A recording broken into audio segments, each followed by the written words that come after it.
በስመ አብ ወወልድ ወመንፈስ ቅዱስ አሐዱ አምላክ አሜን። ንዓለማት ብፍቅሪ ዝገዝእ ጥንቲ ዝነበረ አልፋ ዓለም ሕሊፉ ዝነብር ኦሜጋ መጀመርታን መወዳእታን ዘየብሉ ናይ አቦታትና አምላኽ ናይ ሰራዊት ጌታ ስለትኽንገር ዘይክእል ምሕረቱ ስለትኽንገር ዘይክእል ፍቅሩን ርህራሄኡን ክብርን ምስጋናን አምልኾን ውዳሴን ስግደትን ንዕኡ ንበይኒ ይግባእ። ንሱ ኣብ ተፀዋዓሉ ካብኡ ዘይትፍለ ቅድስተ ቅዱሳን ንጽህተ ንጹሃን አቁራሪተ መዓት ናይ ሓዲስ ኪዳን ኩርቤል ዝኾነት አዲና ቅድስት ድንግል ማርያም ነታ አማናዊ ዝኾነ መግቢ ህይወት ነታ አማናዊ ዝኾነ መስተ ህይወት ስለዝሃበትናን ዝወለደትልናን ወዳ ጎይታናን መድሓኒናን ኢየሱስ ክርስቶስ ብዘኽበራን ብዘፍቀራን መጠን ክብርን ምስጋናን ንዓይኹና። ኩሎም መላእክት ነቢያት ሐዋርያት ጻድቃን ሰማዕታት እግዚአብሔር አምላክ ብዝሃቦም ክብርን ማዕርግን ዝኸበሩን ዝተመስገኑን ይኹኑ። ዝኸበርኩም ህዝበ ክርስቲያን ከመይ ኣለኹም ከመይ ቀኒኹም? አሜን። ስምትልሉን ሕያውን ዝኾነ እግዚአብሔር አምላክና በአና ብድኹማት ባሮቱ ዝኸበረን ዝተመስገነን ይኹን። እግዚአብሔር አምላክ በደልናን ኃጢአትናን ከይተመልከተ በድጋሚ በቃላቱ ክንጻናናዕ በቃላቱ ክንፍወስን ክንሃድእን ስለዝፈተወን ስለዝፈቀደን ክብርን ምስጋናን ንዑ ይኹኖ። ናይ ሎሚ መዘራረቢ አርእስትና ኣይትፍረድ ዝብል ኃይለ ቃል እዩ።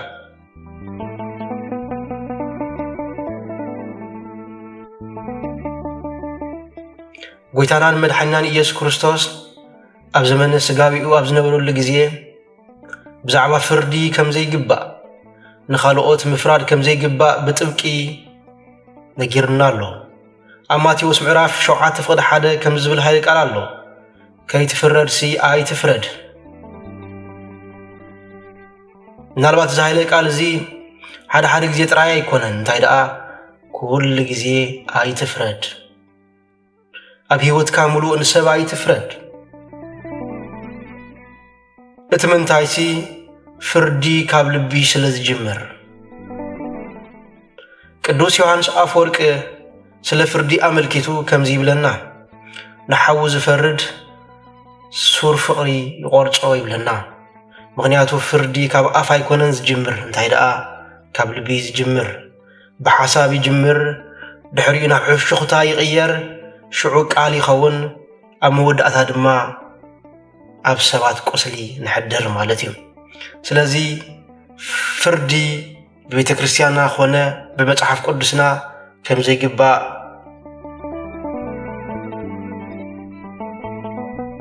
ክነዘኻኽር ንፈቱ። ስለምንታይና ንፈርድ ኢልና ብንሓተሉ ግዜ ንኃጢአትና ስለ ንርስዕ ኢና ንፈርድ። ካብ ሓውና ንላዕሊ ርእቶና ስለ እንፈትዎ ንፈርድ። ሓሳብና ካብ ሓውና ንላዕሊ ስለ ንቐድም ንፈርድ። ኣረኣያና ካብ ሓውና ንላዕሊ ስለ እንግምቶ ንፈርድ።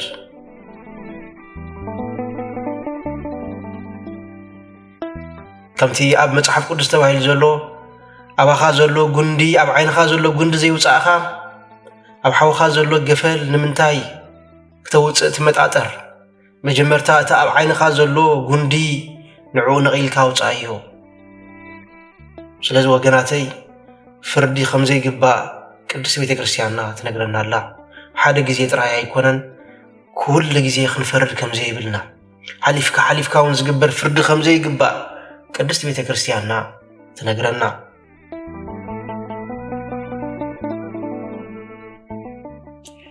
ካብ ፍርዲ እንለቃቀሉ ካብ ፍርዲ እንድሕነሉ ሜላ እንተሃልዩ ድማ ቀዳማይ ነገር ክንገብሮ ዝግባአና ኃጢአትና ምዝካር እዩ።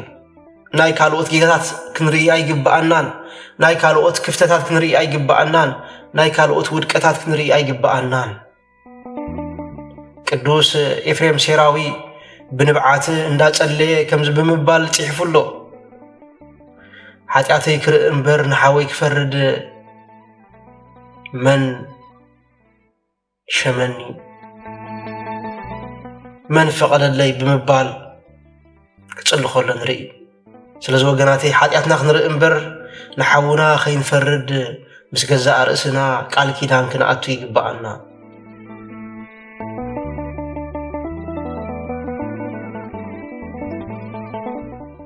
ስለዚህ ንገዛ ርእስና ብንጹር ክንሪኣ እንደልን ተኾይና ንገዛ ርእስና ክነነጽህ ንገዛ ርእስና ድማ ከነድሕን ንደልን ተኾይና ንኻልኦት ኢድካ ምቕሳር ንኻልኦት ኢድካ ምምልካት ዘይኮነስ ኣብ ናይ ገዛ ርእስና ሓጢኣትን በደልን ኩሉ ግዜ ክነስቆርቁርን ኩሉ ግዜ ክንጣዓስን ይግባአና ምኽንያቱ ናይ ገዛ ርእስኻ ሓጢኣት ትርኢ እንተኾንካ ናይ ገዛ ርእስኻ በደል ትርኢ እንተኾንካ ብትሕትና ስለትንብርከኽ ናይ ሓውኻ በደልን ናይ ሓውኻ ስሕተትን ውድቀትን ኣይክትርእን ኢኻ ትሑት ልቢ ምዝህልወካ ስውር ልቢ ምዝህልወካ መልሓስካ ንሓውኻ ክፈርድኦ ድፍረት ኣይክረኽባን እየን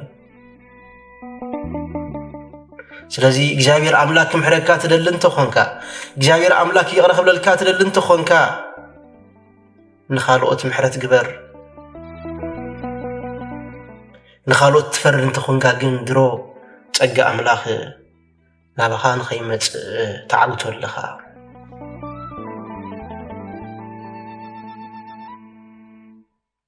ንኻልኦት ትፈርድ እንተኾንካ ግን ድሮ ምሕረት አምላኽ ኣባኻ ንኸይነግስ ትቃወም ኣለኻ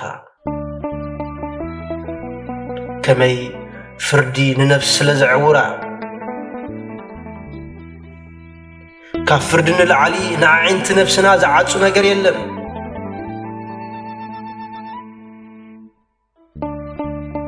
ክትፈርድ ከለኻ ንሓደ ሰብ ብምሉእ ከም ትፈልጦ ኾንካ ትዛረብ ንሓደ ሰብ ኣብ ህይወቱ እንታይ ከም ዝረኸቦ ኣብ ህይወቱ እንታይ ከም ዘጋጠሞ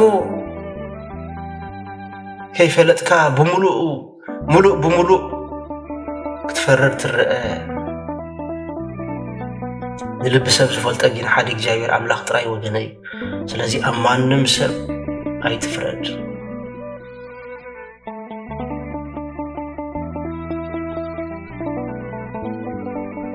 ምክንያቱ እቲ ንኻልኦት ዝፈርድ ሰብ ብነፍሱ ዝዓወረ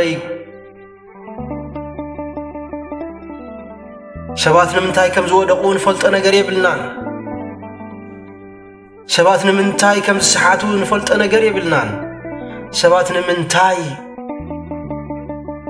ከም ዝበደሉ ንፈልጦ ነገር የብልናን ኣብዚ ዓለም እዚኣ ዘይብድል ሰብ የለን ሓጢኣት ዘይገብር ሰብ የለን ኩላትና በደልቲ ኢና ኩላትና ሰሓቲ ኢና ስለዚህ ናይ ገዛ ርእስና ሓጢኣትን በደልን ሓላፍነት ብምውሳድ ኣብ ልዕሊ ሰባት ካብ ምፍራድ ኣብ ልዕሊ ኣሕዋትናን ወገናትናን ካብ ምፍራድ ክንቁጠብ ይግባአና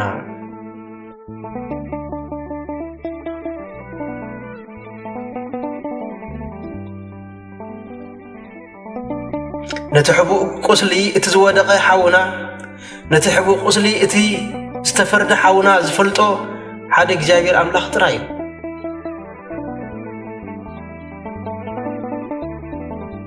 ሰብ ንሰብ ዘይዛረበሉ ቁስሊ ኣለዎ ነዚ ቁስሊ እዚ ዝርኢ ድማ ሓደ እግዚአብሔር አምላክ እዩ ነዚ ቁስሊ እዚ ዝሕክም ድማ ሓደ አምላኽ ጥራይ እዩ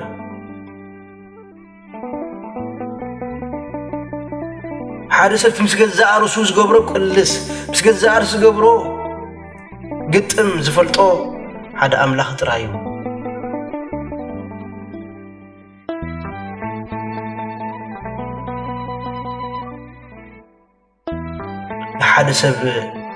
ንሓደ ሰብ ዝተዓንቀፈ ሰብ ክትፈርድ ትኽእል ኢኻ ንሱ ዝወረዶ ፈተነ ግን ኣይትፈልጦን ኢኻ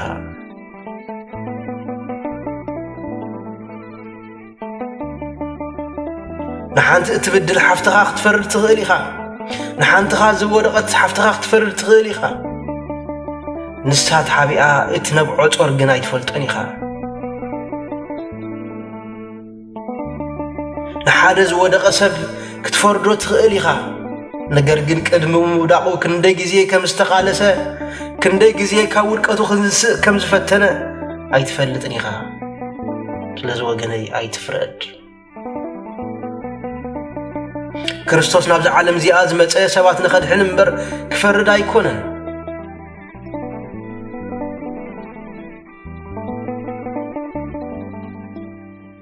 ስለዚህ ኩላትና በደልቲ ካብ ኮና ኩላትና ጊጋታት ካብ ሃለወና ንሕና መን ኢና ኣብ ካልኦት ንፈርድ?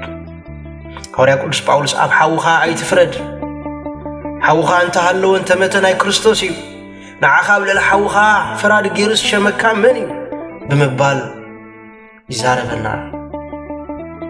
ከምኡውን ኣብ ገዛእ ርእስና እንተንፈርድ ነርናስ ኣይምተኾነናን ነርና ብምባል ድማ ቃል ኣምላኽ ይዘኻኽረና። ሎሚ ኣብ ገዛእ ርእስና እንተንፈርድ ነርና ኣይምተኾነናን ነርና ወገናተይ።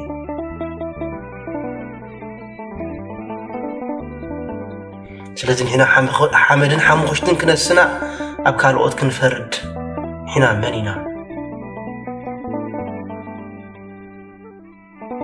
ክርስቶስ ኣብ መስቀል ዝተሰቐለ ደቂ ሰባት ካብ ፍርዲ ወፂኦም ምሕረት ኣምላኽ መታን ክጥምት እዩ።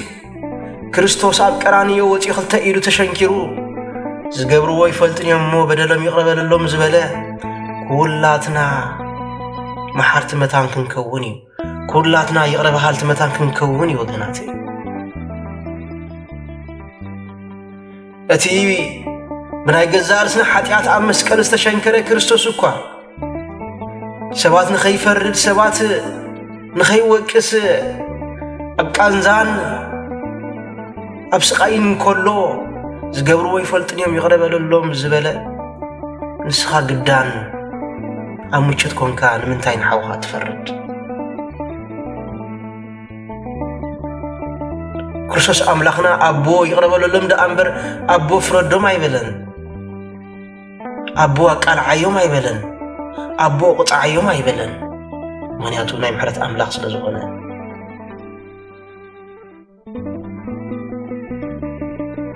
ካብተን ዝቆሰላ ኣእዳው እግዚኣብሔር ምሕረት ኣምላኽ ፈሰሰ፣ ፍትሒ ኣምላኽ ፈሰሰ።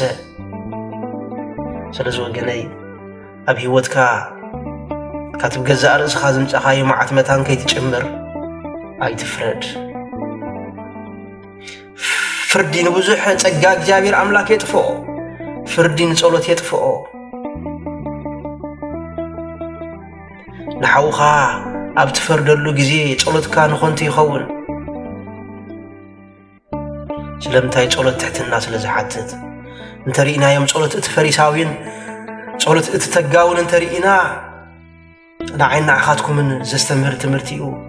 እቲ ፈሪሳዊ ኣነ ካብ ዘለኒ እቶት ዕሽር ይህብ፣ ንሆ ድማ ኣብ መዓልቲ 3 ግዜ ድማ ናባኻ እጽሊ፣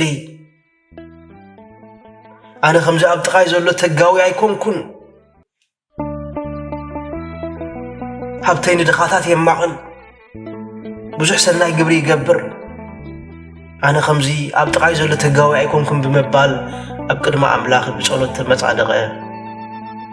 እቲ ተጋዊ ግን ከም ዝበለ ኦ እግዚኣብሔር ኣምላክ ስምካ ክጽውዕ እንኳን ብቕዓት የብለይን፣ ኣዒንተይ ናብ ሰማያት ቆለይ ሓቢለ እንኳን ክጥምት ብቕዓት የብለይን፣ ስለዚ መሓረኒ፣ ኣነ ሓጢእ እሞ መሓረኒ ብምባል ናብ እግዚኣብሔር ኣምላክ ጸለየ።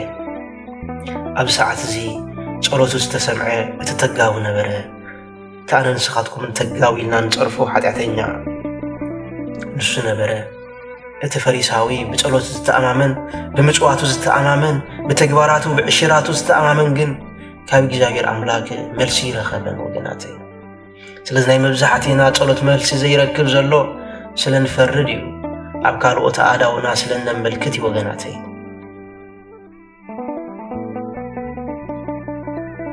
ትሑት ልቢ ክጽልዮ ዝግብኦ ጎይታይ ኣነ ካብ ኩሉ ሰብ ዝሓጠቓኸ እሞ መሓረኒ ይኽብል ዝግብኦ።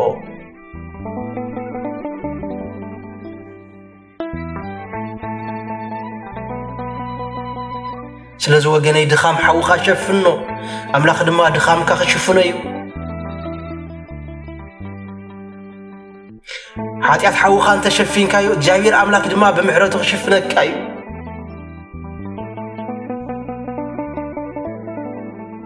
ሓደ ጊዜ ኣብ ግብፂ ዝተገብረ ታሪኽ ሙሴ ጸሊም ኣብ ዝነበሮ ገዳም ሓደ ኣብ ቅድሚ ማሕበር ሓጢአት ዝፈጸመ በደል ዝፈጸመ መነኮስ ነበረ ንሆ ድማ እቶም ማሕበር ብምልኦም ክግስጽዎም ብምልኦም መቕጣዕቲ ክህብዎ ተኣከቡ ኣባ ሙሴ ጸሊም ግን ኣይተኣከበን ብዙሕ ግዜ ደጋጊሞም ጸውዕዎ ኣብ መወዳእታ ግን ናይ ማሕበር ጻውዒትን መታን ክኽብር ናብቲ ጉባኤ ኸደ ይብለና ናብቲ ጉባኤ ኸይድ ከሎ ግን ኣብ ክሻ ሑፃ ተሰኪሙ ንሆ ነቲ ክሻ ብምቕዳድ ነቲ ሑፃ ክፈስስ ብምግባር ናብቲ ኣዳራሽ ኣተወ ነዚ ዝረኣዩ ደቂ ማሕበር ድማ ተገረሙ ንምንታይ ደኣ ከም ዝገበርካ ብልዎ ናተይ ሓጢአተይ ካብ ሑፃ ባሕሪ ዝበዝሕ እዩ ነቲ ኣብ ዝባነይ ዘሎ ሓጢአት ከይረኣኹ ነቲ ኣብ ዝባነይ ከም ሑፃ ዝበዝሑ ሓጢአት ከይረኣኹ ኣነ ከመይ ኢለ ናይ ሓወይ ሓጢአት እፈርድ ከመይ ኢለ ናይ ሓወይ ሓጢአት እጋልጽ ብምባል ኣብ ቅድሚ ማሕበር ተዛረበ ስለዚ ወገናተይ ነቲ ክንዲ ሑፃ ባሕሪ ዝበዝሑ ሓጢአትና ኣብ ሕቆና ተሰኪምና እንከለና ከቢድ ጾር እንከለና ከመይ ኢልና ናይ ሓደ ሓውና ጥፍኣት ከመይ ኢልና ናይ ሓደ ሓውና ውድቀት ክንፈርድ ዝኾነልና ስለዚ ካብ ፍርዲ ክንቁጠብ ይግባአና ኣብ ሰዓት እዚ ድማ እቶም መነኮሳቶም ተኣኪቦም ዝነበሩ መነኮሳት ሓሳቦም ቀይሮም ብገዛእ ርእሶምን ሓጢአት ክነብዑን ክበኺን ጀመሩ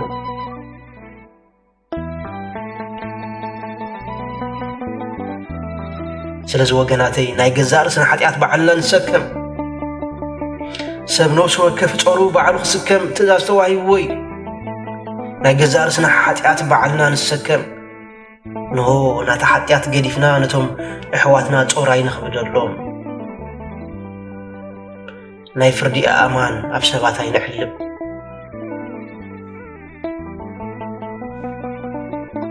እቲ ዝኸፍአ ነገር እንተሃልዩ ከዓ ፍርዲ በቲ ዝፈረድካዮ ልክዕ ኢኻ ትፍረድ በቲ ዝሰፈርካዮ ስፍሪ ኢኻ ትስፈር ስለዚ ወገናተይ ክንደይ ግዜ ሆን ፈሪድና ኣለና ክንደይ ግዜ ኮን ሰባት ብሓጢአት ሰፊርናሎም ኣለና ክንሰፍርን ክንፈርድን ከለና ግን ንገዛእ ርእስና እውን በቲ ዝሰፈርናዮን በቲ ዝፈረድናዮን መልክዕ ንገዛእ ርእስና ንፈርዳን ንሰፍራን ኣለና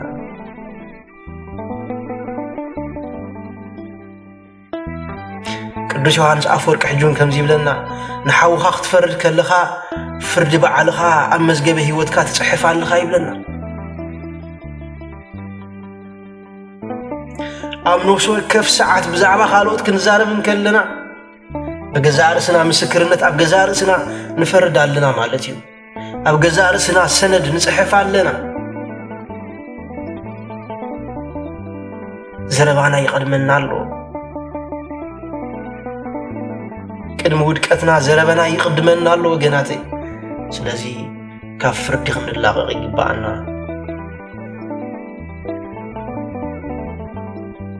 ኣብ ቅድሚ ክርስቶስ ኩላትና ደው ክንብል ኢና እሞ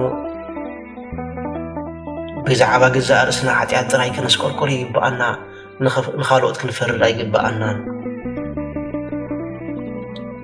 ኣሽሓት ህዝቢ ንሓደ ሰብ ክፈርድዎ እንተርኢና እዚኦም ብዙሓት እዮም እሞ ሓቂዮም ዘለዉ ኢልና ምስኦም ኣይንፍረድ ኢድና ኣብ ዝኾነ ሰብ ኣይንቐስር ኣብ ዝኾነ ሰብ ኣይነመልክት ኣይነዋጣውጥ ወገናተይ ልክዕ ከም ኣባ ሙሴ ናተይ ከም ብዙሕ ሑፃ ባሕሪ ዝበዝሓቱ ሓጢአት ዘይረኣኹ ከመይ ኢለ ናይ ሓዊ ሓጢአት ኣነ ይፈርድ ብምባል ካብዚ ነገር እዚ ኸነምልጥ ይግባአና ስለዚ ወገናተይ ካብ ፍርዲ ክንቁጠብ ይግባአና መድሃኒት ፍርዲ እንታይ እዩ ንዝብል ሕቶ ድማ ርህራሄ ወገናተይ ሰብ ክወድቕ እንተርኢናዮ ሰብ ክስሕት እንተርኢናዮ ንረሃርሃሉ ንደንግጸሉ ኣይንፍረዶ እኳ ደኣ ካብ ውድቀቱ ክትንስእ ንሓግዞ እኳ ደኣ ካብ በደሉ ንኽላቐቕ ንደግፎ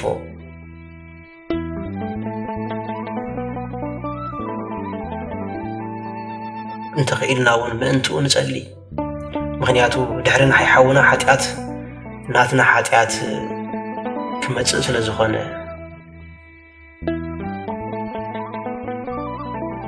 دحرنا حاونا ودقت ناتنا ودقت كمتص ስለዝኾነ كم أون حواتنا بمفرادنا زي كل ناس نحواتنا محرت بمركابينا بمقبارينا نرخبو من خيل كنكسبو من خيل فقري كاب مقرامي حيل محرت كاب فردي عبي رهرهي كاب نقفيتان العلي حياليو سلزي كاب فردنا مملات آفنا نعزو وقناتي أعداونا ناب جبانا نقط وقناتي سلزي قراتي سلام انتدلينا مفراد نقوارج حقوس انتدلينا مفراد نقوارج محرت انتدلينا مفراد نقوارج منفس قدوس كملأنا انتدلينا مفراد نقوارج مسجزها رأسنا سلام كنقبر ندلت خوينا أي نفرد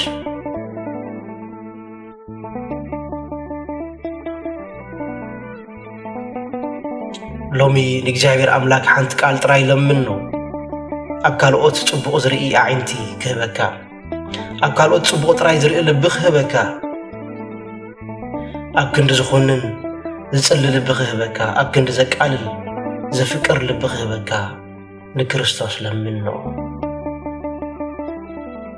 جابر أملاك تحتنان رهراهيني هابنا جابر أملاك فردي كمل حسنا يتفعلنا جابر أملاك رهراهين معرتن يبزحلنا نزنبرنا جزي باريخون كأديس مثل ذهبنا كبرن مسجانان أمرخون وداسين سجدتن نعوهم بيني قباء والسوهات لإجابير